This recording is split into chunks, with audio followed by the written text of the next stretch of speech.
ମୁଁ ଆପଣଙ୍କ ପ୍ରିୟ ଶିବାନୀ ସମସ୍ତଙ୍କୁ ମୋର ପ୍ରଣାମ।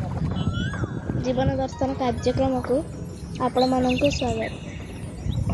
ଆଜି ଆମେ ଆପଣମାନଙ୍କ ପାଇଁ ଗୋଟିଏ ସୁନ୍ଦର କଥାଟିଏ ରଖିଛୁ। ପିଲାଙ୍କୁ ସୁନ୍ଦର ଭାବେ ଗଢ଼ି ତୋଳିବା ପାଇଁ ମାତା ପିତା ହେଉଛନ୍ତି ଗୁରୁତ୍ୱପୂର୍ଣ୍ଣ। କୁମ୍ଭାର ଯେମିତି କଞ୍ଚା ମାଟି ପିଣ୍ଡୁଳାରେ ସୁନ୍ଦର ସୁନ୍ଦର ସାମଗ୍ରୀ ତିଆରି କରିଥାଏ, ଠିକ୍ ସେହିଭଳି ମାତା ପିତା। କୁମ୍ଭାର ତ ମାଟି ଚକଟିବା ଠାରୁ ସିଦ୍ଧାନ୍ତ କରିନେଇଥାଏ ଯେ ସେହି ମାଟି ପିଣ୍ଡୁଳାରେ କ'ଣ କରିବ।